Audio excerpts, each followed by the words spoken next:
The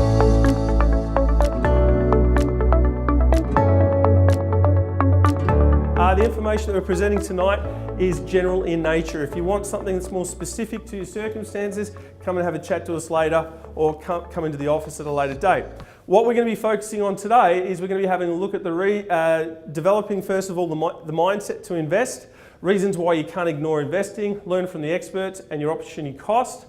We're also going to be looking at how to build a professional property portfolio. So we'll be looking at a case study. All right, so the best way to do it is to look at a case study, developing a property strategy, creating a finance strategy, structuring your finance through a master facility, implementing the multi-purchase strategy, which location, which property, how to maximize your returns, and much more. Then we're going to finish on how to fast track your results. So we're looking at how to secure your how to ensure your strategies will work, how to chase the markets nationally, and how to ensure you reach your financial goals. Who's interested in this stuff? Good, excellent. All right, let's keep going. All right, so why do you need to pay attention? Okay, so this is one of the really important things when we're thinking about investing is what got you guys here tonight? All right, what is going to take you from tonight to then going out and sorting out your finance, putting your strategies in place and buying something and making sure that you move forward? All right, you need some pain, all right, that's driving you, or you need some desires. So we're going to run through some of these slides here. Pain points. If anyone here is close to retirement, only 1% of people when they retire are wealthy. Only 7% retire financially secure with an income of approximately $50,000. 22% will need to keep working, and 70% will need to go on the pension. All right, now that's disturbing. Wouldn't you agree? It's surprising as well. And some of you younger ones are thinking, oh, I don't care about retirement, it's miles away. Speak to some of the older people here in the room and you'll see how quickly life passes you by. And all of a sudden, you're starting to think about retirement plans. So something to pay attention to. Will superannuation be enough? Let's have a look. Okay, if you want a lifestyle in retirement where you might have an income there as a couple on $68,000, you'd need about $1.3 million at retirement phase. So once you hit retirement age, you'd need about $1.3 million to have about $68,000. Now that's enough just to sort of get by, maybe go on a holiday here or there. It's not living large though, is it?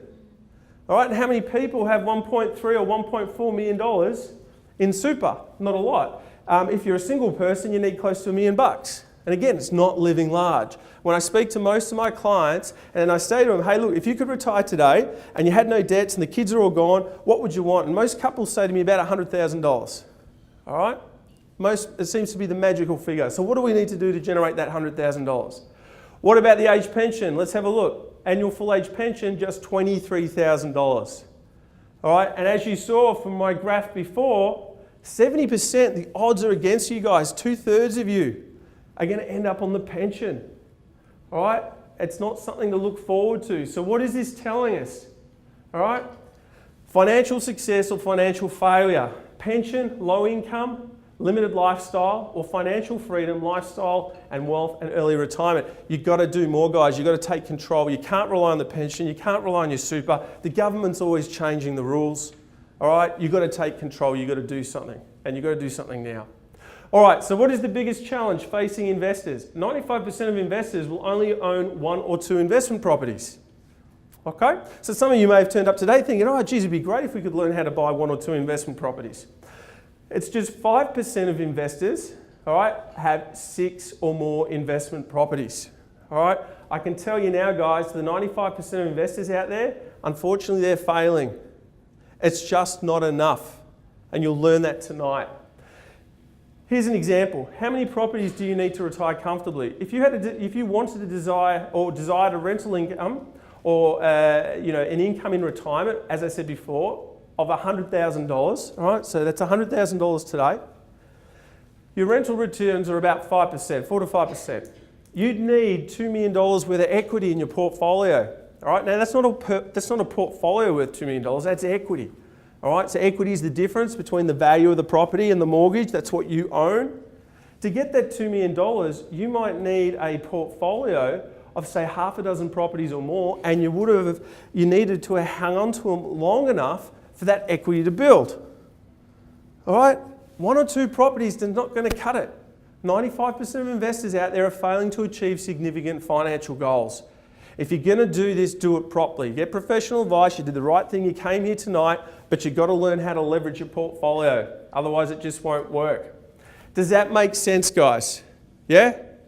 Don't end up like 95% of investors. It doesn't work.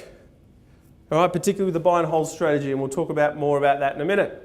All right, so what is the solution? Well, simply replicate what the 5% of investors are doing. Hey, so when someone's really successful at something, what do? You just copy them. It's not rocket science. Find out what they're doing, all right, and replicate it. And that's exactly what I'm going to teach you tonight. All right, so why do you need to listen to me? I am a property expert. I'm a qualified financial advisor, fully licensed real estate agent, qualified finance broker. In my spare time, I went out and got my building license. I invested from an early age, and then I started up AllianceCorp Property Experts. We are a national buyer's advocacy business. Does anyone here not know what a buyer's advocate is?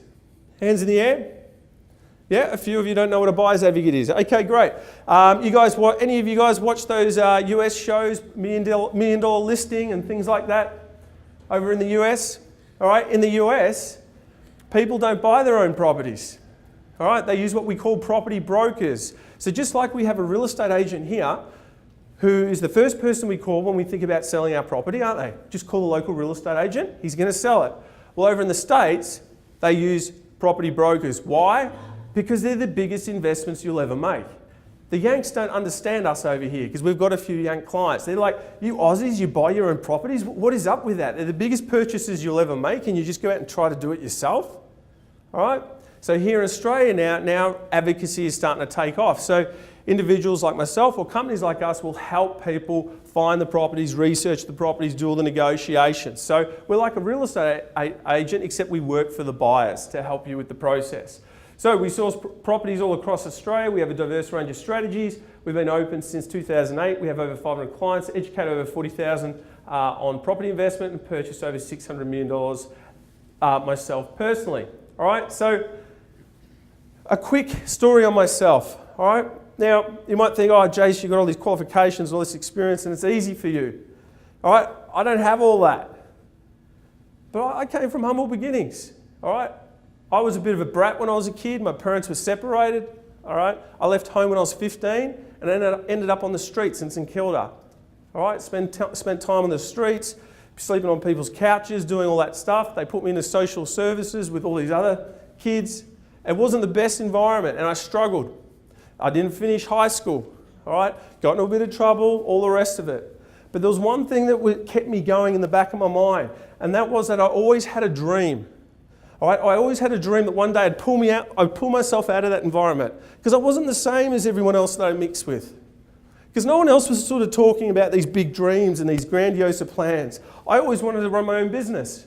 That's all I ever wanted to do. I wanted to follow in the footsteps of my father. So when I was quite young, I was saving up and I was looking at traveling and doing some backpacking. My father found out how much I saved when I was 20. And he said, mate, with that type of money, you're going to get a deposit. Right? But I wasn't ready for a mortgage yet. You know, I was thinking to myself, I don't know, I'm 20 and I want to backpack with my mates. My father was a smart guy. He came back to me and he said, look, Jason, I'll match you dollar for dollar. All right? Smart guy. So what did I do? I came across this property here. This was in East Bentley. It was on a corner block. And it was run down, old brick veneer home, 3 bedrooms. But my mates and I walked into the backyard, all right, and it had a swimming pool. And these guys were smart. They'd put bubble bath in the spa and they cranked the spa up. So all the bubble bath had mixed up and all the bubbles had come out and they'd spewed out of the spa, onto the swimming pool, out of the swimming pool. They must have put too much on, out of the swimming pool and onto the lawn. And my mates are like, oh, this is great. Pool parties, Jace. Every weekend you've got to buy this. Now, I had no idea what this property was worth. I'd done virtually zero research. I had gone to the bank though, and I knew what I could spend. I knew what they would lend me, and they started ringing the bell. I didn't even know it was auction day.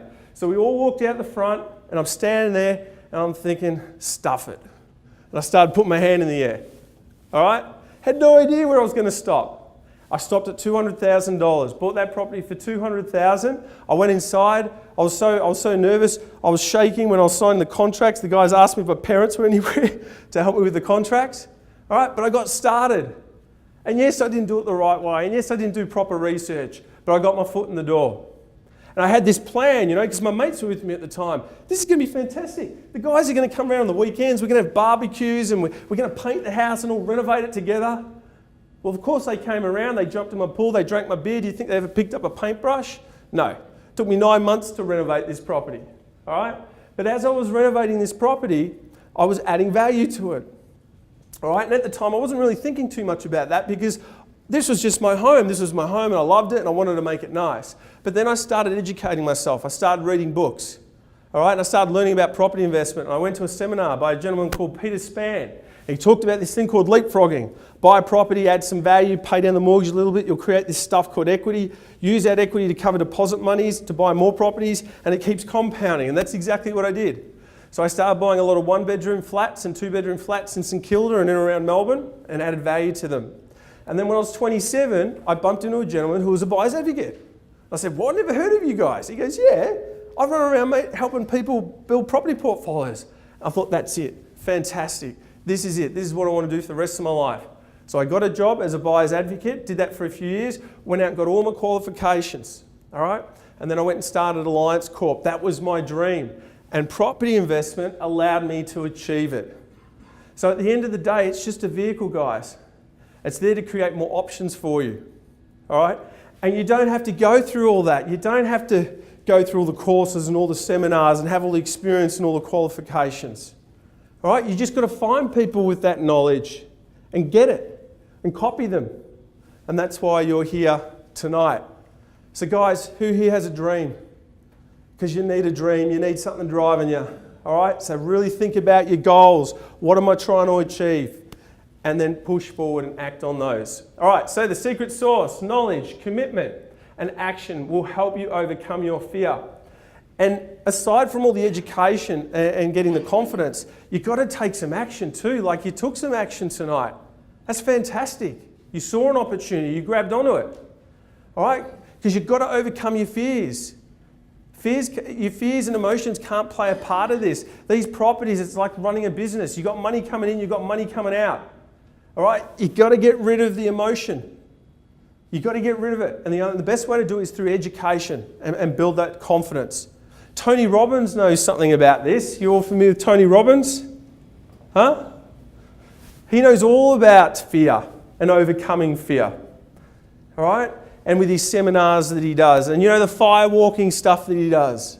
All right? He does that for a reason because he knows that once you make those first steps on those hot coals, you're not looking back, you're going to keep going. And that's what this is all about, taking those baby steps, making sure that you keep taking those baby steps. And overcome that fear. Very important. All right, the next thing I want you to quickly have a look at is what we call opportunity cost. All right, because it's really important that when you build these portfolios, you ask the questions. What does it cost? What does my deposits cost? What are my stamp duties? What are my legal fees? What are all the costs? And I get that, all right? But at the same time, you know what the biggest cost is? It's not your stamp duties. It's not your deposits. All right, it's none of that. It's your opportunity cost. All right? Your opportunity cost far outweighs some of these costs that you pick up along the way. All right? Here's an example. 95% of investors, this was a 15-year plan. Bought an investment property, waited many, many years before they got their second. Didn't really do much after that. Better than doing nothing. Hey, buying property, whether it's one or two, is still better than doing nothing. All right? But didn't really achieve significant financial goals. Investor B said, hang on a minute, I'm going to go out there, I'm going to get educated, I'm going to have these strategies, I'm going to get professional advice. And because of that, they've gone on exactly the same circumstances, yet they've been able to purchase 6 or 7 properties. And because they're compounding over time, it means that the net worth that they're generating is far greater. And it could be the difference in $1 to $2 million worth of equity in your portfolio. These guys started from exactly the same position. They had the same opportunities available to them. Except that this person here cost themselves $1 to $2 million. Think of the cost to yourself. Because guys, when those years pass, you can't get them back, they're gone.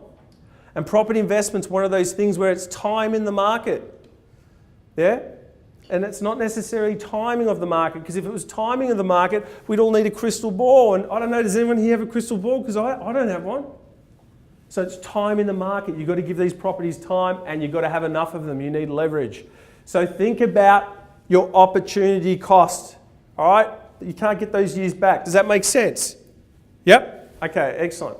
All right, so key learning outcomes. Your super and the pension is not enough, guys. You've got to take control. You've got to do more. That's why you're here tonight.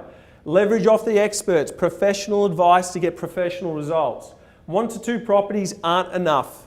All right, so I think you understand that. And your property, your opportunity cost cannot be ignored. All right. Next thing we're going to have a look at is how to build that professional property portfolio. So the best way to do this is with a case study. So let's have a look. This is Gary, or Gazza, as I like to refer to him. All right, Gary came to me a couple of years ago, and he was a bit upset because he was on the internet trying to look for information, and he was getting stressed out because it was all general in nature and he was getting more confused. There's so much information. He was so stressed out. Look, he's lost his hair, the poor guy. He got really stressed, shaved his beard off. All right, now you've probably all done it, jumped online and, geez, we've got to do something, but you're just getting so confused and don't know where to go and you don't have a clear strategy. Yeah, is anyone familiar with that? Yep, okay, cool. All right, so Gary was in no different position, except the difference with Gary, he was starting to stress. He'd just gone through a divorce, all right, and it wasn't a fantastic, well, I don't know if any of them are, but it wasn't the greatest experience for him. His kids weren't talking to him. He also worked down at the docks, all right, and he was working full time, and they were trying to make them all go part time. Had a crook knee, had his sore back, and retirement was just down 8 or 10 years away, and he was just, I don't know what to do. All right, I've come out of this divorce, and look, I've got some equity in my home, but I just don't know what to do, Jason. I'm so confused. I need to do something because I'm starting to stress about retirement. All right. So Gary attended one of our coaching sessions, and what did Gary learn? Gary learned that more millionaires are created from property than any other asset class. Our wealth is in our property, all right? Trillions and trillions of dollars. There's more wealth in our property markets than our stock markets or our super funds. It's in property, all right? The banks see property as a low-risk investment. Can anyone tell me why? Why do banks see property as a low-risk investment? Security. Yes? And what is it about that security that they love? Land, did someone say? Yeah, land content. What else? Over time, property generally is always worth more. Shelter, guys. We all need shelter, yeah? And it doesn't matter what's happening in the economy or whether there's a depression or whatever. We need to live somewhere, don't we? And property is never going to be worth zero, is it? No. And have a think about what banks are prepared to lend you against property. How much in terms of a percentage or a loan-to-value ratio? Can anyone tell me? 90%. All right, years ago when I started, it was 100%. Crazy. All right? So what are they telling you about property? Do you honestly believe the banks that made, and I think Commonwealth, what did they make, 10 billion or something just recently? Do you think that these guys, all right, that make that much money, pretty smart guys? Yeah? Yeah, you'd have to think so. We might not like them, but yeah. All right? Do you think that these guys have a bit of money to work out the risk associated with lending you nearly 100% of the value of that property? Yeah. Do you think if the banks thought that the market was going to go into a correction or a crash, that they would still be lending you nearly 100%? Of course not. All right? But when we invest in shares, what's the normal LVR? It's about 50%. All right? Why? Because shares can be worth nothing. They're very volatile. And if you borrow against shares and your shares drop in value, what can happen to you? What do the banks do? A margin call. They call you up and say, hey, we're really nervous. Your shares have dropped in value. Pay us back some money. Who here has got a margin call on their loan against their home? No? They don't care. Because they know that, yes, the market moves up and down sometimes, but it always comes back in the end. All right, so banks are telling you where to invest your money, are they not? If you want a low-risk, safe investment, follow what the banks are telling you. If they're going to lend you 100%, it must be a pretty sure investment, I would have thought. Property is an easy asset to understand. We can touch it, we can feel it, it makes sense. Your tenants and your tax deductions cover all the costs. Property provides you with income that grows, and leverage enables you to purchase multiple properties, which we'll learn about tonight.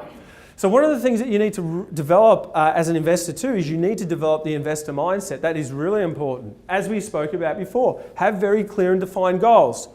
All right, because when I sit most of my clients down for the first time, I go, tell me what you want in 5 years. And they can't really tell me. They can tell me roughly, but they can't put a dollar figure on it, or 10 years or 15 years. You need to be very clear. How can we build a strategy or a path to get to a destination that we don't know? All right, so you need to be very clear on what your financial goals are so we can work backwards. You need to get educated, as we've spoken about. You need to have very clear and defined strategies, which allows you to buy multiple properties, and we're going to talk about that tonight. Guys, you need a network. Hello, the biggest purchases you'll ever make, all right? Anyone here bought a business? Yeah, a few of you? Did you just do it on a whim? Did you do it because you saw an ad on the internet and printed off the flyer and then just went across and bought it? Put your hand up at an auction somewhere and just bought it? No, you've got advisors, you've got accountants, you've got bookkeepers, you've got lawyers involved. All right, property's no different. They're little businesses. Build a network. Finance strategists, accountants, solicitors, financial planners, the whole lot. Property managers, you've got to build a network. Most importantly, you've got to take action. So have very clear and defined dates in terms of when you're going to do stuff. Because you know what? Something else shiny comes along. And that's what happens. Or something happens at work, or something happens at home, or your family and your kids, and then you get distracted. You've got to have clear defined dates and stick to those. In terms of the investor mindset, I identified this quite early. I read a lot of books on successful people, and I invested in my education. I invested $70,000 in my education, all my seminars, all the books, all right, all the workshops, and it paid dividends, guys. So you've got to get serious, develop that investor mindset. You need to start with, all right, so start with a finance strategy. Who's ready for the finance strategy? Who's ready for the meat and potatoes of property investing? Yeah? All right, let's get started. All right, so the first thing we need to understand is that your primary goal as an investor, aside from generating a return, is to access funds to invest. We touched on this earlier.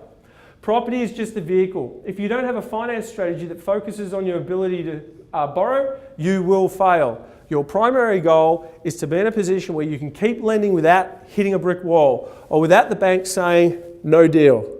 Make sense? Otherwise, you're not going to be able to build your portfolio.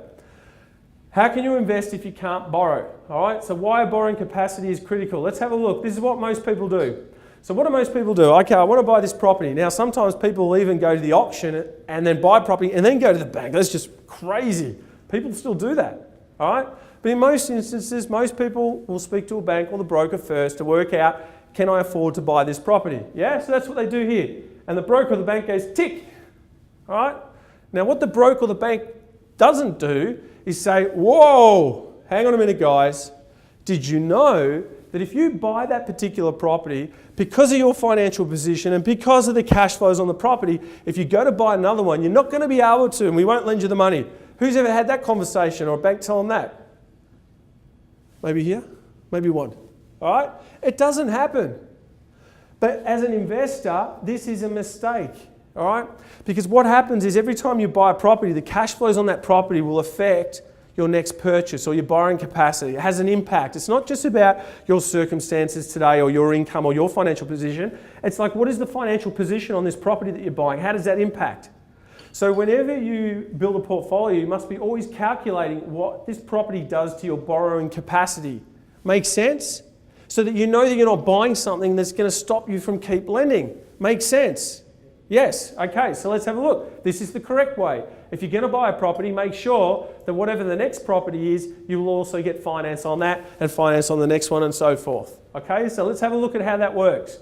Cash flows and your borrowing capacity. So there's three main types of properties when we look at the cash flows. There's your negatively geared properties, all right? Where typically your rental income and your tax deductions don't cover the cost of owning the property. So you have to put some of your own money in. Make sense? Yeah? You're not familiar with negative gearing? Got to put some of your own money in. The other type of property is neutrally geared properties. All right, so these are properties where you're getting enough rental income and the tax deductions are high enough to cover all the costs. So the cash flows on the property are neutral. All right, so because it's neutral, it's not really going to affect your borrowing capacity too much, is it? Because your financial position hasn't changed. Well, the property is quite neutral. The next type of property is cash flow positive. That's where the property is generating some funds because the rental incomes and the tax deductions are higher than all the costs of holding it. Yeah? So because it's generating a little bit of cash flow, guess what? You're generating more income, the bank will lend you more money in the future. So negatively geared properties, you're taking on a liability. All right? Your cash flows are reducing, therefore, if you keep buying them, your borrowing capacity comes down. So let's have a look at that. Let's have a look at how this works.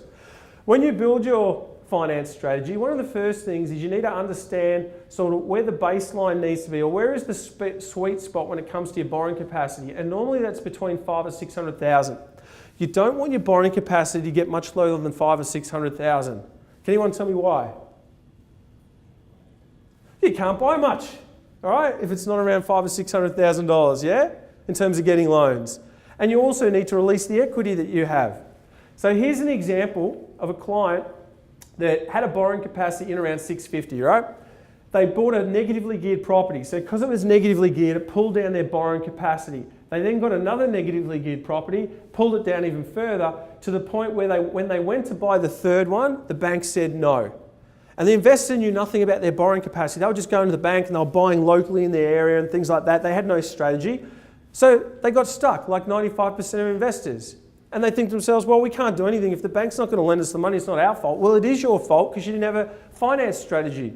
You weren't aware of what was happening with your borrowing capacity with those purchases. What they should have done is had a finance strategy and looked at their borrowing capacity and got some professional advice and someone who could have said to them, hey, I need to let you know, because the banks won't teach you this stuff, that currently your borrowing capacity is at 650. Now, because you're buying your first property, that's okay to go in the local area. We get it, right? For your first one, you've got to do something that's comfortable with you. It's going to be a little bit negatively geared. It will drop your borrowing capacity down around that sort of 550 mark. But at that point, it's getting too low. So your next purchase is going to have to be cash flow positive. Then your one after that is going to be cash flow positive again to get that borrowing capacity back up. Now, because it's up higher again, we can get another negatively geared property, which will drop it down. Cash flow positive will drop it up. Can you see what we're doing, guys? We're manipulating your borrowing capacity with the types of properties that we're buying, so the bank keeps lending you the money. This person here could have bought more properties. They had plenty of equity. They had plenty of money to cover deposit monies and stamp duties, but they couldn't access it. They simply couldn't do it because of their borrowing capacity, not because they didn't have the funds to cover deposits and stamp duties. Does that make sense? All right, so if you walk away with anything tonight, by far, this stuff here is the most important stuff, because who cares on where the next hotspot location is or any of that if you're going to hit a brick wall of finance, all right? And your opportunity cost will become significant, all right? How many of you knew about this? All right, not too many, a few of you, but not too many. All right, really important. Again, they don't teach this. The banks don't teach this.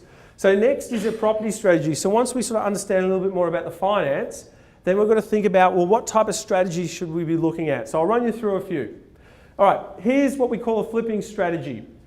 All right, so the pros are you can get an immediate return. You know, there's a few Aussie shows now on flipping and stuff like that, which is pretty cool.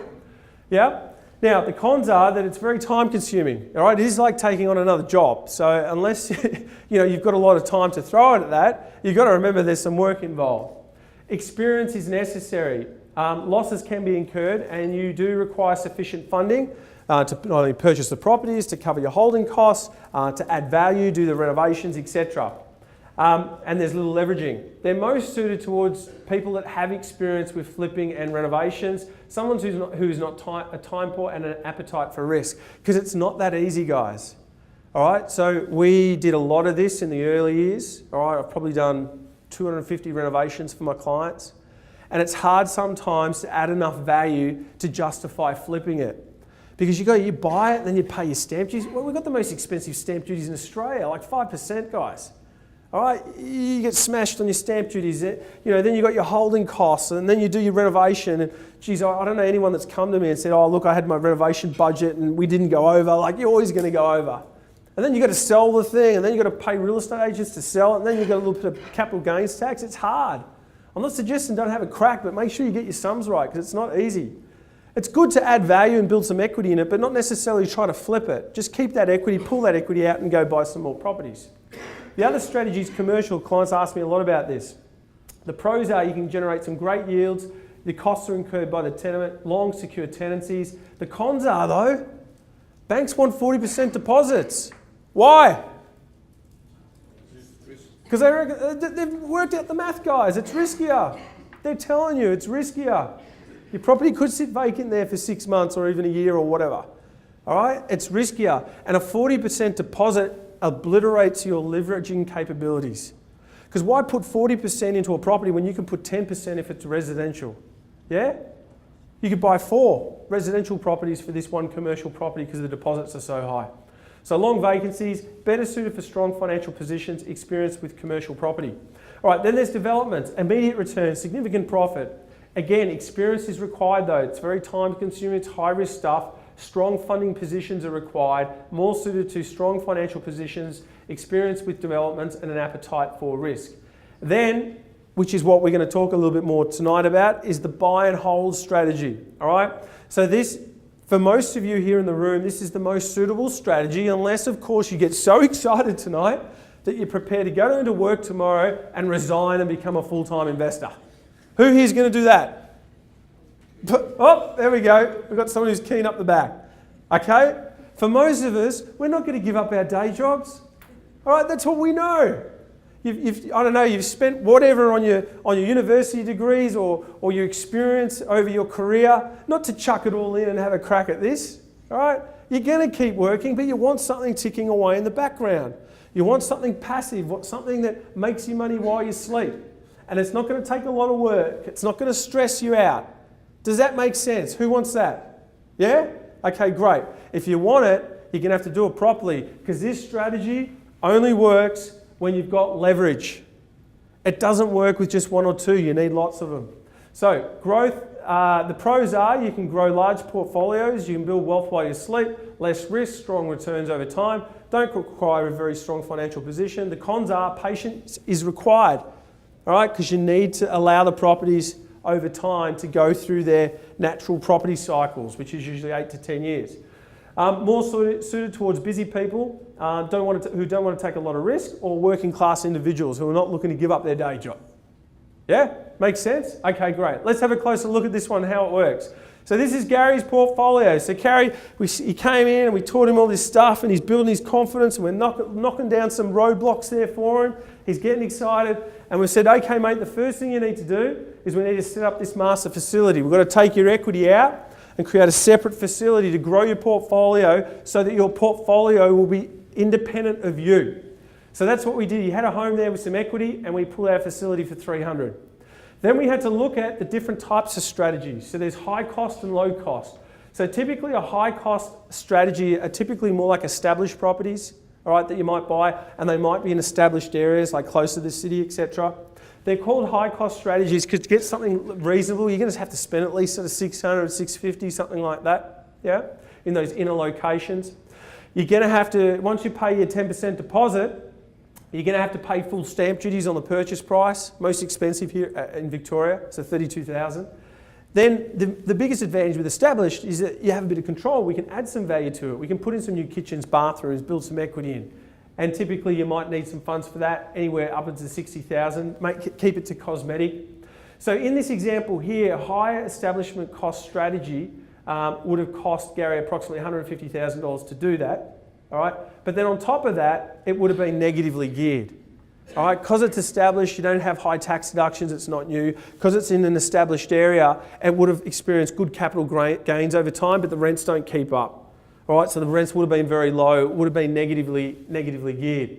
In this example, $150 a week. The other option Gary had was to go the low cost strategy. That's where you bring your purchase price down, target something that's newer, maybe even an apartment or house and land or a townhouse, okay? Small deposit again, but keep your costs low. So you don't have to pay full stamp duties. You might do $15,000. In this example, you only need $65,000. And because you've got a newer property and higher rental yields and higher tax deductions, your costs are all covered, so it's neutrally geared. So in Gary's situation, he was best suited to a low-cost strategy because his borrowing capacity wasn't high enough to absorb a lot of negatively geared properties. And on top of that, he didn't have a huge amount of funds, all right, in his equity. He would have blown his equity quite quickly, maybe even only been able to purchase 2 of these before, because each of them 150, and blown that sort of equity. For example, a doctor might go something like this, very high income, doesn't have an issue with the fact that it's negatively geared, got plenty of equity maybe in a home that they might own for $2 or $3 million or whatever these doctors have, you know. So very different, all right? So in Gary's situation, we went the low-cost strategy.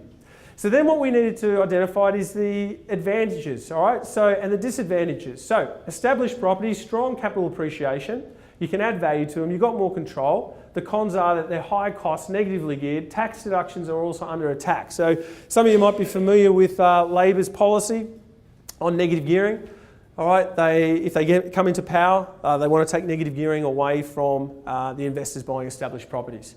All right, one of the main reasons for this is they want to focus on affordability, yeah, and keep those prices down. One of the reasons why the property market keeps taking off is there's a shortage of supply of properties, right? The builders and developers aren't keeping up. So if we can move investors away from buying established and get them to focus on newer properties, we're going to increase supply and hopefully help battle those higher prices, all right? So they won't take negative gearing away from you, but they are thinking of taking it away from established. So it's also something to consider, because if they take tax deductions away from established properties, not a lot of investors will want to buy them in the future because they can't stomach the holding costs because you don't get any tax deductions. So something to think about as well. With the newer properties, some of the pros are you've got low establishment costs, high depreciation, strong cash flows, growing popularity with investors, larger portfolios. They can be overpriced though. So for example, apartments, we don't buy a lot of apartments anymore. We used to. Apartments used to work quite well because you can get into the affordable locations, close to infrastructure and transport, yeah, like close to the city. But they're building too many of them at the moment. All right, so certainly don't go into high-rise apartments, don't go in the city, don't go in the docklands. I'm using Melbourne as an example. If you do go apartments, do something boutique and do it in the suburbs somewhere. Make sense? Okay. All right, so let's keep going. All right, so coming back to Gary's portfolio. So what we did is we had his master facility. We decided to focus on low-cost strategies, something that was to support his borrowing capacity. So we proposed 2 purchases, and we were going to look at Victoria first. Something in around the 400, small deposits, small costs, okay? The next thing we had to look at is what do we do with these portfolios? Where do we buy properties? Who here wants to buy in Melbourne? Hands in the air, yeah? Who here wants to buy interstate? A few of you too? Okay, great, because you need diversification. You can't buy all your properties in the one location, guys, all right? All of you familiar with a property cycle. A property cycle will run, particularly in our major capital cities, for roughly 8 to 10 years. And in those property cycles, you'll have a boom, then the market will correct itself often, sit in a trough for a while, and then it becomes a rising market. The market becomes hot, it booms, and then it just keeps going around and around. So as you can see here, Sydney's peaking, Melbourne's just behind Sydney, then you've got Brisbane, then you've got your New South Wales coast. The next 6 to 12 months, Perth will come around as well. There's an infrastructure boom going on there, and they've sort of bottomed out now, recovering from the resource sector. So all these properties will keep moving around. And as they go through their cycles, they're getting some growth, then sometimes they correct, pull back a little bit, sit flat for a while before they take off again. And that period there runs for about 8 to 10 years. The reason why you don't want to buy your properties in the one location is because when the market's flat, you can't afford for them all to be flat. Because if they're all flat at the same time, how are you going to pull equity out to keep covering deposits to grow your portfolio and buy more? You're not going to save up the money. It's too hard to save for deposits. You know, often clients will come to me and go, oh, I'll just buy the next one when I save up the deposit. It'll take you forever.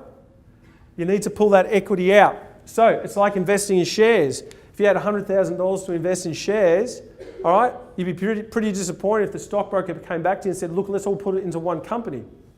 Yeah, you'd probably spread it across half a dozen companies. No different with our property markets, all right? You've got to learn, yes, start in Melbourne, that's fine, but don't buy too many. You've got to spread. You've got to chase the markets nationally. You always want to be buying here, all right? So if Melbourne's here, or here, or here, no go, all right? Only be buying in markets here. Make sense? Yeah? Okay, cool. So, as you can see here, this is 2014. These were the markets, right? So all different. Sydney, Melbourne doing really well. Darwin was doing okay then. They went through a correction. But every time you look at this graph every year, all the states are different. All right? So some years you'll have properties that are growing. Other years you'll have properties sitting flat. But if you buy in different states over time, you're giving yourself the best access to those returns. Now, I can't cover all the markets tonight because we don't have time. I will touch on the fact that Melbourne, yes, is doing very well, so go out there and get some properties in Melbourne. But another one you might want to consider is Brisbane. Brisbane has a longer growth cycle than Melbourne. All right, so it's sat behind Melbourne. So Melbourne will peak before Brisbane does. Properties are more affordable. The median price in Brisbane is $530,000 compared to over $1 million in Sydney. Do you reckon there might be some value there in Brisbane if the median price is almost half? I think so. The rental yields are higher. In Melbourne, your average house rents are 2.6 versus houses in Brisbane at 4.6. All right, so the rental yields are also higher. Stamp duties are less. Your stamp duties in Brisbane on a $500,000 property are almost $10,000 less than Melbourne as well. All right, something to think about. You can also purchase dual income properties and it gives you great diversification. All right, so have a closer look at Brisbane as well. So market forecast, you can see here, Melbourne's still pushing close to 10% in 2018. Sydney pulling back a little bit. Brisbane 5 to 7%. Adelaide sitting a little bit low at 2 to 5%. Perth has hit the bottom. That's going to start coming back soon. Hobart is still sort of kicking along. Darwin's in a correction because it had a lot of growth. It pulled back a little bit. And Canberra is kicking on about 2.5 to 5%. Coming back to Gary's portfolio, so after we addressed all that, we said, Gary, let's have a look at Melbourne first because you're going to be more comfortable with that. We focused on Geelong and we focused on Cranbourne. We went Geelong because Geelong, there's a big boom going on down there. All right, they're extending Geelong, Greater Geelong, down south into places like Armstrong Creek. People have got the sea change there. It's still not that much further than, say, coming down this side of town as well in terms of distances and stuff. You've got the Great Ocean Road there, and the properties are a lot more cheaper as well. Great rental yields, low vacancy rates. We also then went in Cranbourne, so you guys have been doing really well down here as well. All right, really well down here. Does he need a property manager? Sorry? Does he need a property manager? Yeah, he's got one, but thank you. Leave your card with us and we'll have a chat at the end of the night. And so what he's done is he's gone from two sides of Melbourne and he's focused on low-cost strategies. So he's put a small deposit in of 10% on both properties. He's kept his stamp duties low because he bought the land first, so he only paid stamp duty on the land component. All right, that's how he got his stamp duties down lower. So you can see here, he only spent 55 on the first one, he only spent 60 on the second. He took it from his master facility. All right, so this is really important. He just simply used his equity, and now with those properties, the rental income and everything will feed back into that account. So what he's effectively done is use his equity to cover deposits, but now his master facility will cover all the cash flows. Now these properties are neutrally geared, so they don't require his funds anyway, all right?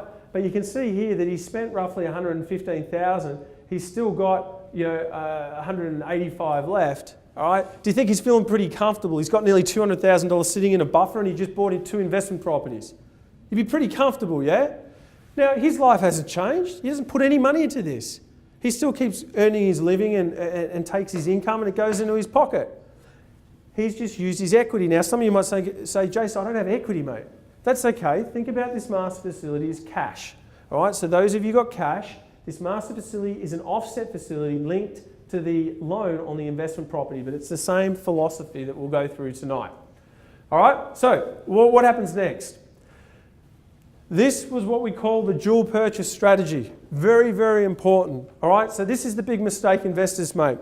They think to themselves, okay, I've got to get out there and invest and I've got to do something and I'm running out of time and I want to make sure I invest to my full potential. So what do? They have a, 15-year plan, 10-year plan, whatever it might be.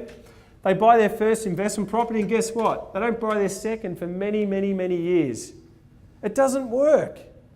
If you make the decision to invest, go out and invest. All right? So the rule with this is if you've got the deposits and you've got the stamp duties, and you've got some money left over as a buffer, you go buy. And if that means you've got enough funds to buy 2, you buy 2. Or 3, you buy 3.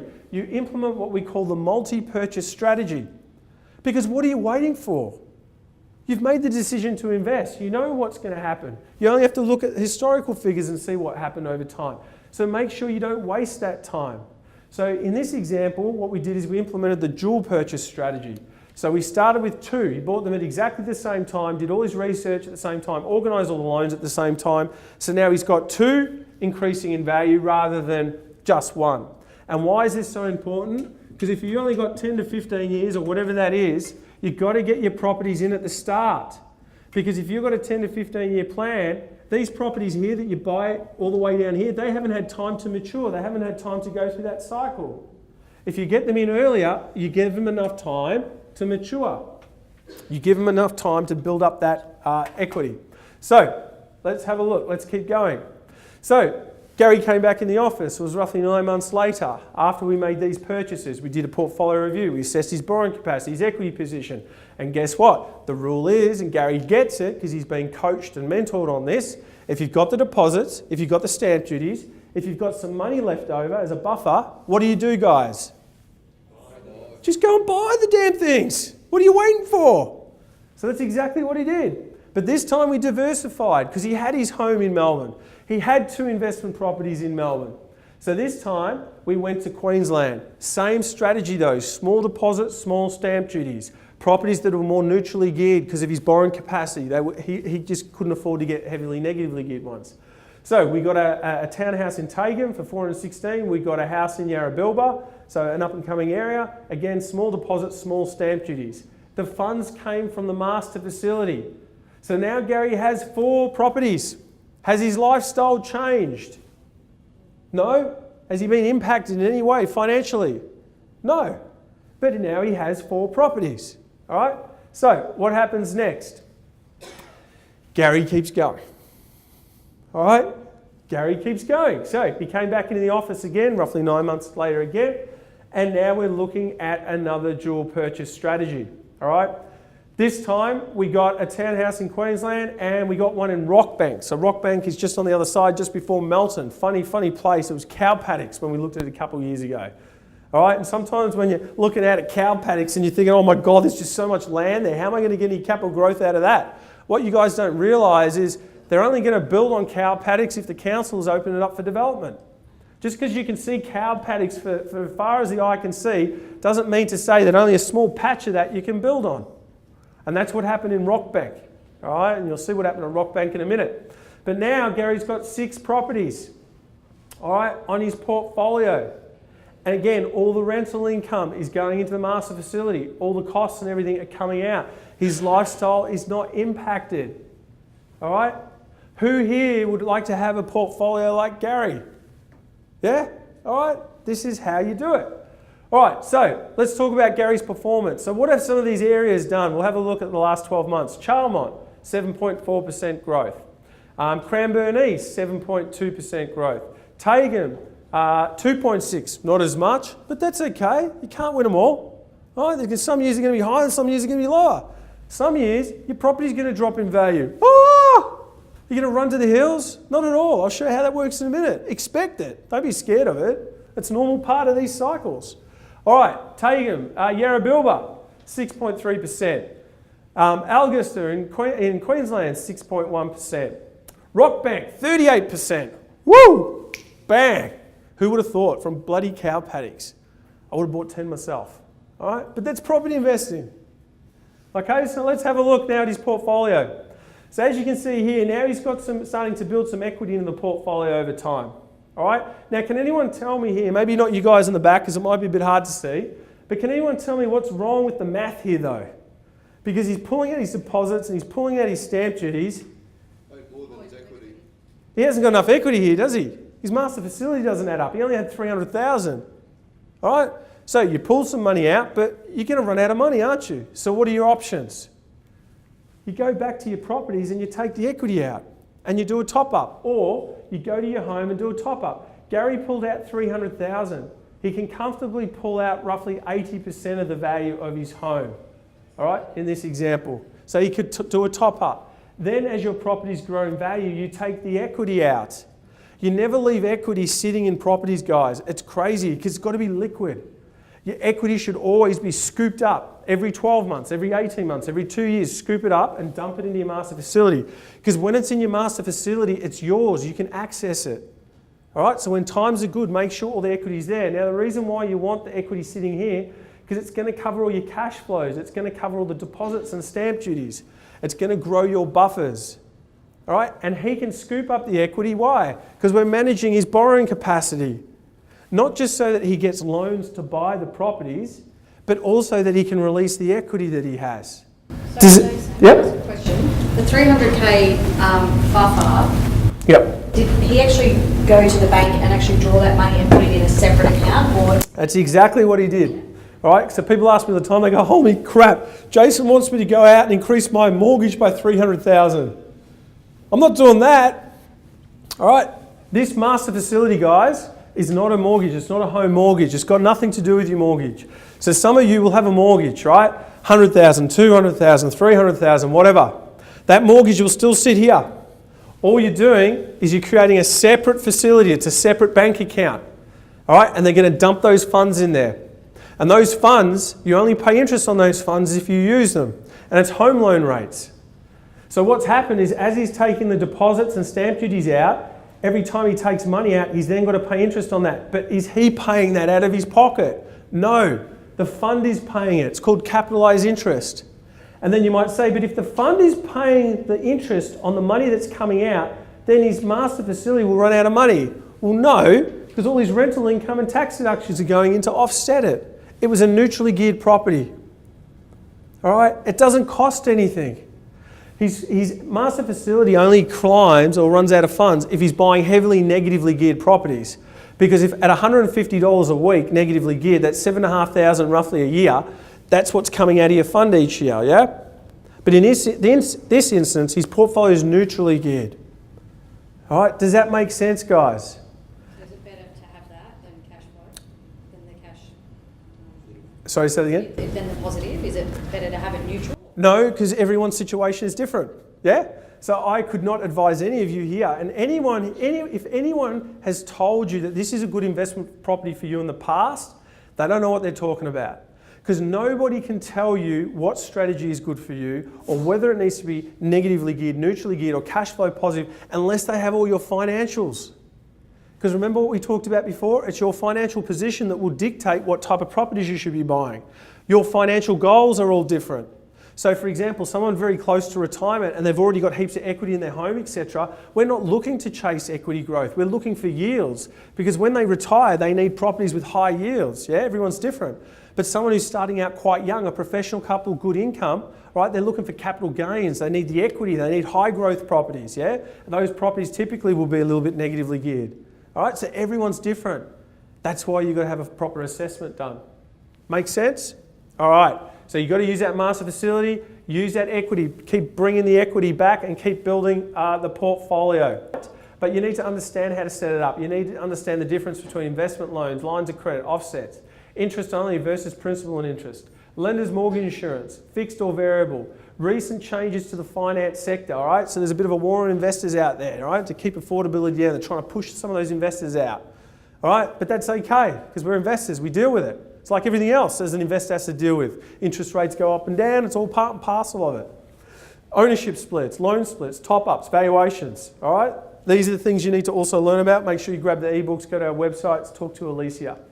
Now, the due diligence process. So once we've got the finance strategies in place, then we're going to have a look at what are we doing, all right? So there is two main strategies in terms of location. There's your infill or your greenfield. So here we go. Here we've got Melbourne, right? This is the urban sprawl. You've got your infill locations, you've got your established areas, and then you've got your what we call your greenfield or your growth corridors. So typically what's happening is in the inner suburbs now, it's getting very hard for investors, all right? You just can't afford those big purchase prices, all right? The properties are heavily negatively geared. So a lot of investors now are moving into the growth corridors. So for example, down here in Casey's a big growth corridor, a couple hundred people a week moving here, yeah?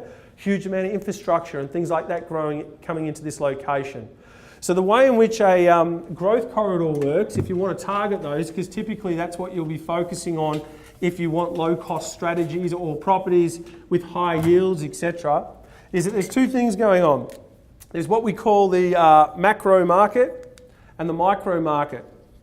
So the micro market is where, for example, if you're coming back to the map here, some of you guys are familiar, obviously, with Berwick and how Berwick has grown over the years. Now, years ago, going back 2 or 3 years, we could still buy you a house in Berwick. We can't now. It's too hard. It's all built out. So what happens in some of these estates when they go in is they're broken up into stages. And then over time, the builder releases stages. Why does he only release a stage at a time? Can anyone tell me? to build up equity in the land, because what's happening is as the estate is being developed and the parks are going in, the roads and the houses and the schools, it becomes more demand, more and more people want to live there. So as he releases more stages, the land prices go up and people are prepared to pay it because it's nicer, it's getting developed. Makes sense? So you as an investor, if you're in one of these estates, over time, as they keep releasing stages, your land prices are going up. So by the time the estate's finished, your land will be worth more. Make sense? That's how you make money in those micro markets. The macro market, what's happening there is then in the cow paddocks surrounding these areas, all the other estates are going in, aren't they? And that's exactly what happened in Berwick. And now all of a sudden there's no available land. But guess what? People still want to move there. More and more people want to live there. But now they can't just go and buy the next house that's being built. They have to compete for the ones that are there. And when there's competition, there's what? High prices. Yeah? Now it's a little bit different in the inner suburbs, because in the inner suburbs they don't have those same dynamics because due to our growing populations, you can build all the high rises on all the major roads and intersections. You can add more dwellings, yeah, and that's why don't buy in the city and Docklands and places like that, because there's no competition. Like I live in Middle Park, right? So Middle Park is between Albert Park Lake, and then you've got Port Melbourne up one end and you've got St Kilda up the other end, and it's all low rise. You can't build high rise. There's a reason why Middle Park, all right, is the highest, most expensive suburb in Melbourne in terms of square meterage. All right, it's more expensive than Toorak because you can't add any more dwellings. All right, and because of its location, as more and more people want to move there, they keep competing with each other to push up the prices. All right, so this is what you want. You want to target locations where you can see there's ever increasing demand, but there is going to be a limit on supply. Because I can tell you what, they're not going to go into Berwick or any one of these estates around here and bulldoze a heap of houses and start putting up high rises. They just won't do it. No one wants to walk out their backyard and look up at a 30, 40, high rise. It's just not going to happen in terms of stories. It's just not going to happen. Does that make sense? Yep? Okay, cool. All right, so let's have a look at some of the other things you need to focus on. All right, so government, council, private infrastructure projects, population growth, and also rates of housing, apartments, units, townhouses, owner-occupiers versus investors, growth corridor expansion. These are some of the things you focus on. I can't go through all of them, but there's a lot to look at. You also want to look at the development sites, how many in there, the renders, the design, also do some due diligence on the builders, etc. Also review the properties, the square metres. Is it investment grade? Is it going to be in demand for the tenants that are wanting to lease it? High quality fittings and fixtures, a big mistake a lot of investors do. They go and try and find the cheapest property that they can find. But the property manager will probably agree it's not going to work for you, yeah? Tenants are going around, they can see the cheap, nasty ones from the nicer ones with the higher ceilings and the little stone bench tops throughout and the nice fittings and fixtures. You also want your properties to hold their value. Now you might say, yeah, but they're not going to spend a little bit more, but that's okay because you will get a little bit more rent for it. The depreciation will be a little bit higher. It will hold its value when you sell the property. So when you're looking to source these properties, what we actually do is we have a research team and we have a team of buyers advocates, all right? They actually do all the research to help find these properties. So that's what we did for Gary. You've got to look at all the research reports out there, but it's hard sometimes because they're expensive. The BIS shrapnel reports are nearly $4,000, their forecasting reports. But again, Gary has access to all this because we're able to buy it on behalf of all the clients. And when it comes to your due diligence, you've got to make sure that you put enough information. Like, I don't know how many people have gone out there and printed off a flyer from realestate.com and gone to an auction, and that was their research. Some people spend more time planning their holiday, all right, than they do buying an investment property. Agree? Right. So the reports that we put together for Gary meant that he now had a report nearly 100 pages long with all the information on the locations, the builders, the types of properties, the investment returns, the drivers in the area, all the cash flow analysis, etc. So he can actually get in there and really see, is this a neutrally geared property? Is it cash flow positive? How's this going to impact my borrowing capacity? And all this stringent criteria gives him an advantage over the marketplace. So he's done his due diligence. Then, of course, there's other considerations, all right, when looking at these, building these property portfolios. Are you going to buy through a self-managed super fund? Is anyone here interested in purchasing through a self-managed super fund? Yep, okay, cool. So there's some advantage there. Structures, dual income properties. So for example, self-managed super fund, currently if you've got a couple of $100,000 in your super fund and your industry standard's about 6%, you're looking at about $12,000 per annum. But you can set up your self-managed super fund and invest that into a property and leverage that. All right, now the leveraging is 70%. So a $500,000 property means you put $150 in as a deposit, $20K for costs, etc. But now you're getting 6% on an asset that's worth $500,000 instead of 6% on $200,000. So this is all about leverage. So now your returns are looking like $30,000 versus $12,000. The other advantages with self-managed super funds is once in pensions phase, there is no tax on the capital gain or income, and also you have more control over your future. All right, so I've got 5 copies here. Who wants? Yep, bang, bang, bang, bang, bang. You grab your 5 copies. Don't worry, guys, we'll get more copies to you the rest of the day. There's 5 copies there for you.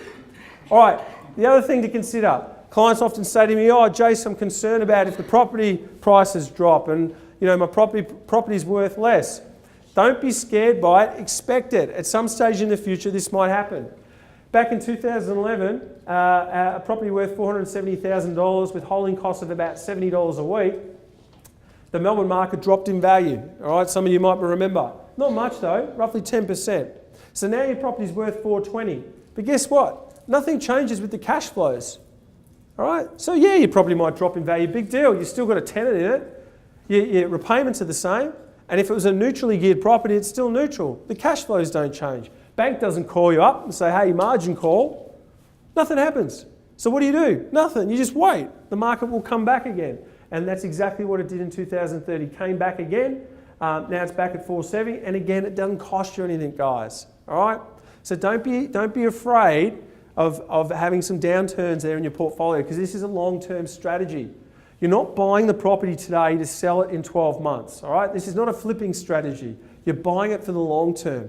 So as long as you believe that whatever you buy today is going to be worth more in 10 years' time, get out there and buy it, all right? Don't be too fixated on what it's going to be in the short term. Make sense?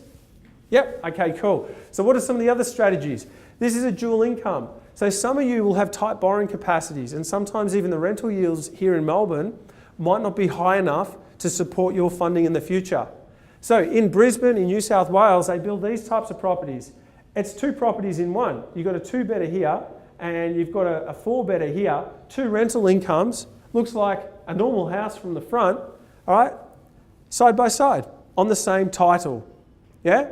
So you can buy these from anywhere from as little as $400 up to $500 or $600, 2 rental incomes. Gives you some peace of mind, all right? Yeah, it'd be pretty unfair if you had 2 tenants move out at the same time, yeah? There's usually always one.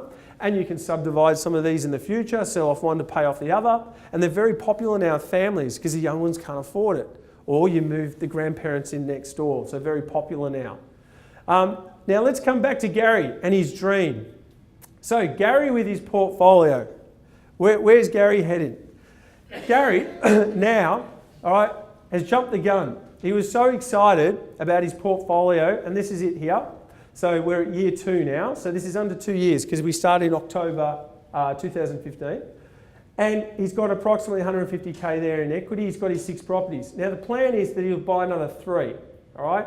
And then after about 8 years, he'd have 9 properties. He'd have nearly $2 million worth of equity. Now what he does is he starts to sell them off, all right? This is his strategy. And he takes the capital gains after he pays a little bit of capital gains tax, and he feeds it back into the ones that he's got left. So he might end up with 3 or 4 properties. But once he does that, you can see here, he'll have an income of roughly $70,000. Now he's so excited after he did all this, he went across to Thailand, he bought a bloody house over there. And he's worked it out, he's going to retire there. All right, and this is what it's all about, guys. This was his dream. And these are his outcomes. And this is what it's all about. All right, it's about building and opening up some opportunities. So have a look at this.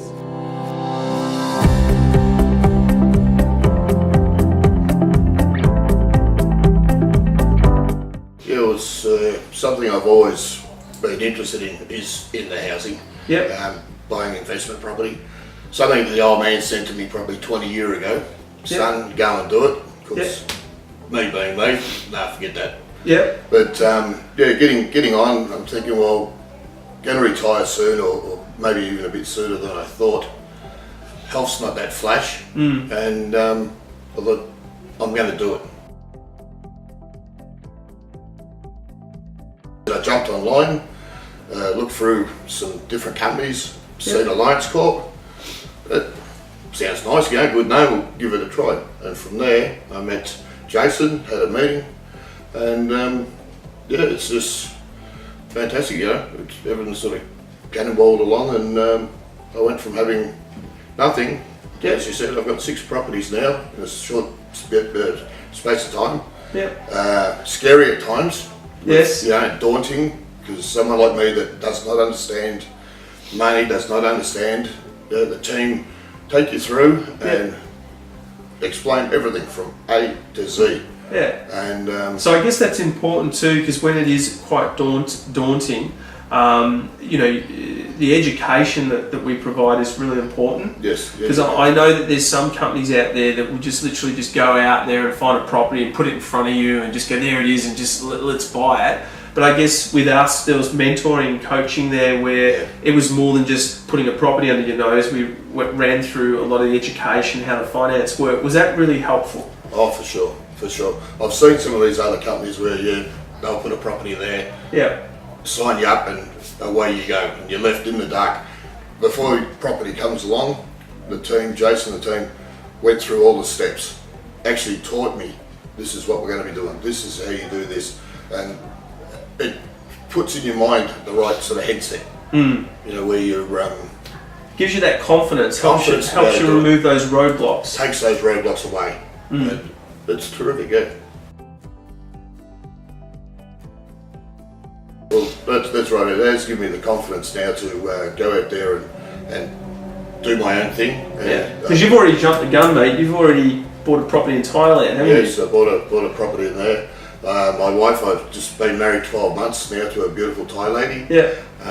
That's my big intention. It's my dream, and this life is to go and live in Thailand with her. 9 months of the year. Don't get me wrong. I'm not cutting my ties with good old Oz.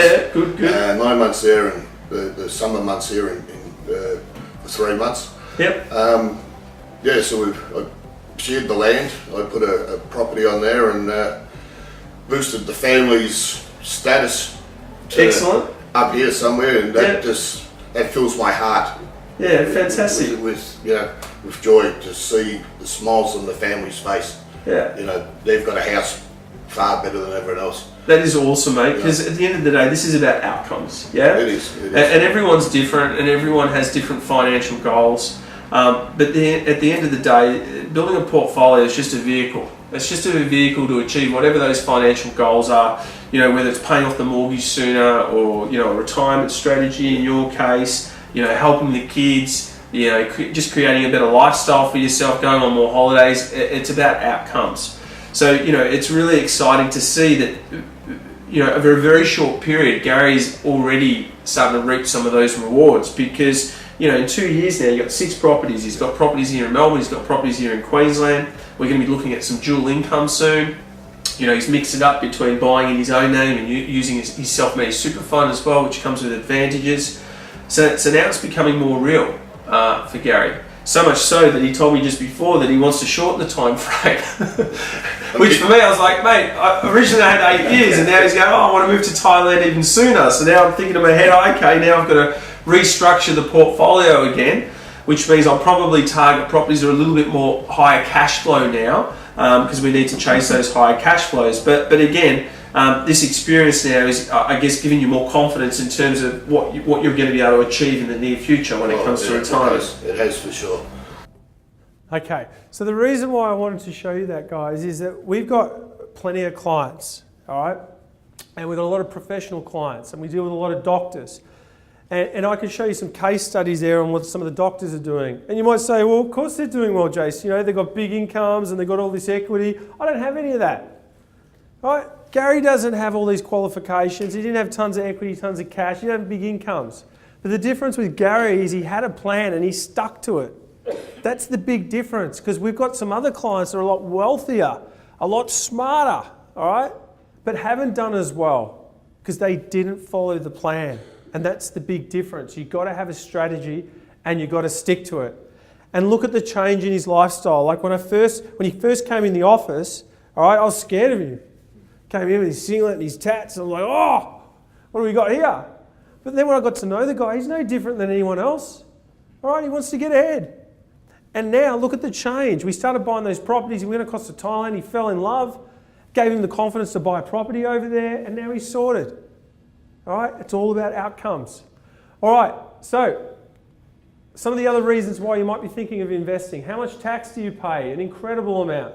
So for someone who's on a $100,000 income, you'll pay $250,000 in tax over the next 10 years.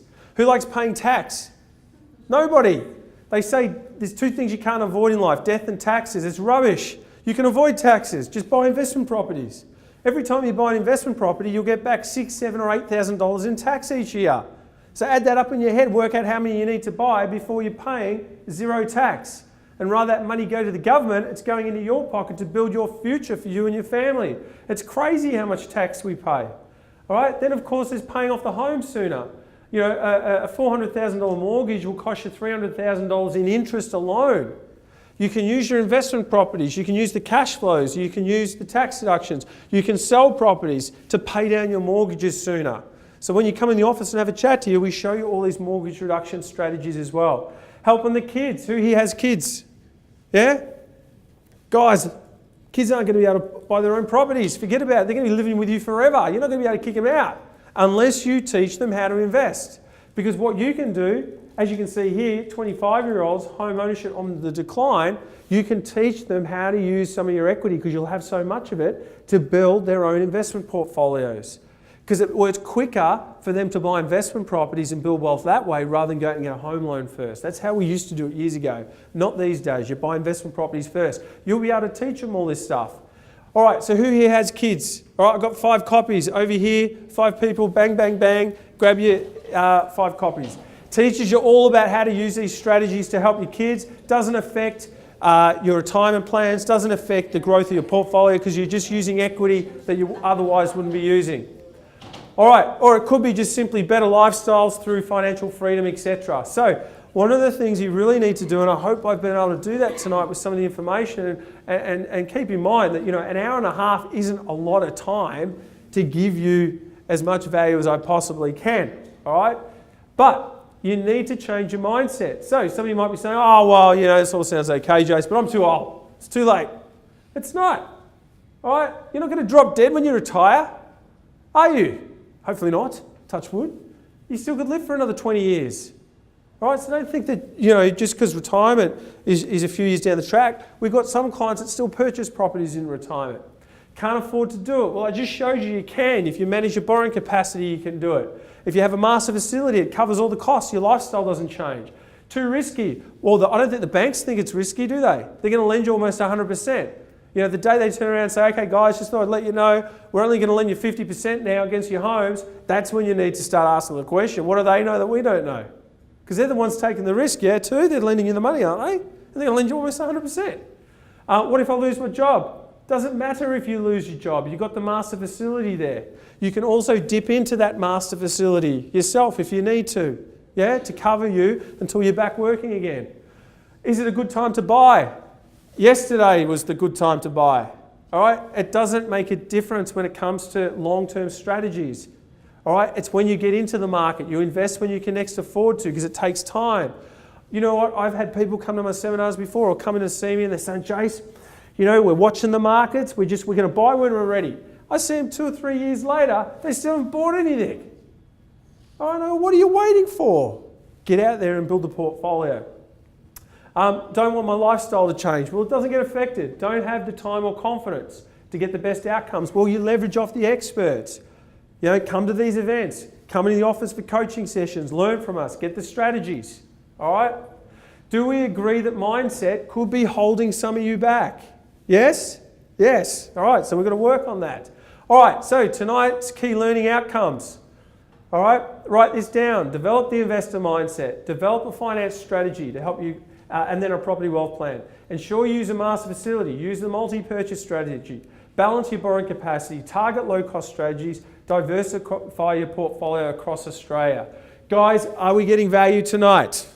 Yes? Can I hear you? Can I hear some enthusiasm? Yes. Do you want more? I don't have much time, but I'll give you some more before we go. All right, let's go.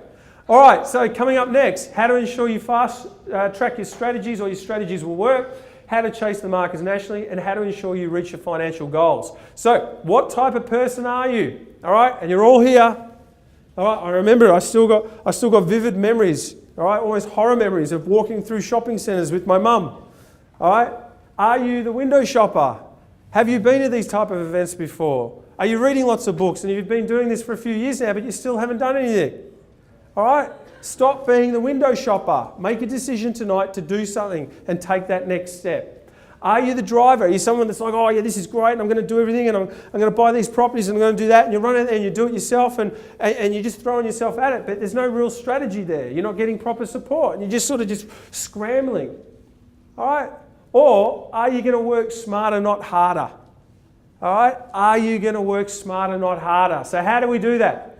Well, Gary decided to work smarter, not harder. He made a commitment. First of all, he made a commitment. He said, I'm going to get some professional advice. And now he has 6 properties in under 2 years. He's already generated nearly a couple of $100,000. All right? He's got a retirement portfolio that will pay him close to $70,000 in retirement. And Gary is happy to take your call. All right? He's keen as mustard to talk to anyone and talk about his experiences. So what advice can you give others watching this video?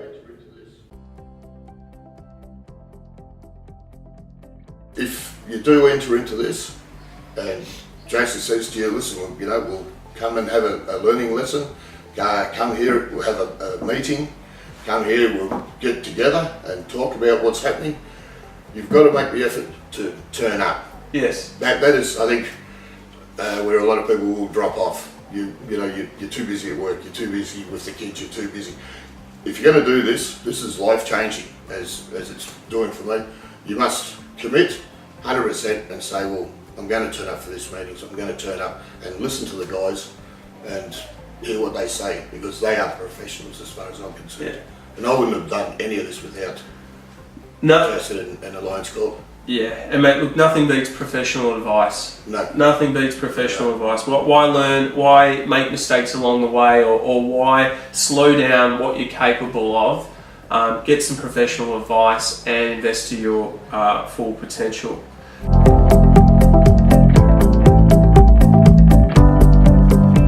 The more you learn, the more you earn.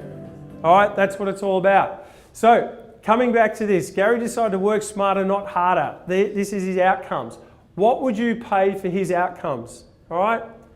Other companies charge between $10,000 to $50,000 for their support. You may have gone to their seminars or Dimth the Bowhold or one of these courses where they're always trying to upgrade you, these educational programs, all these boot camps. Who here has been exposed to that in the past? Yeah, a few of you? Okay, it's quite commonplace.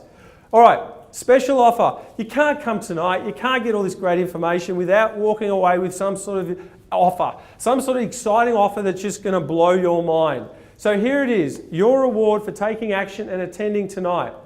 We're going to put together a property wealth program experience for you, a professional program designed by experienced property investors, an educational program that will give you a distinct advantage in the marketplace, face-to-face mentoring from our experienced property coaches to guide you, and documented finance and property strategies that will fast-track your results and ensure you don't make costly mistakes.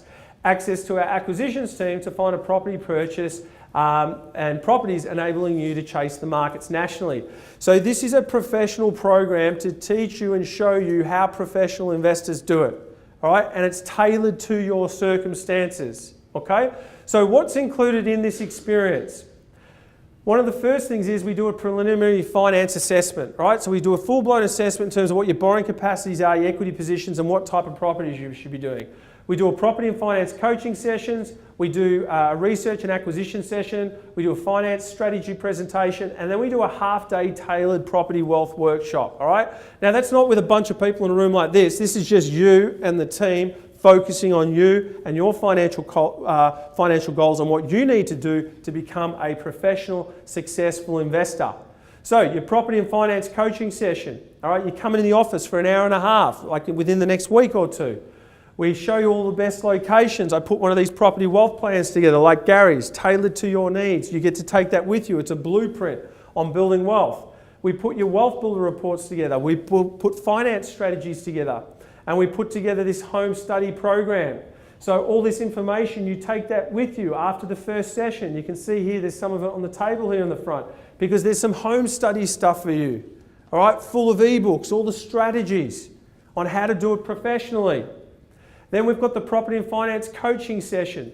All right, and this is where, for example, we put all the property wealth plans together, as you can see here.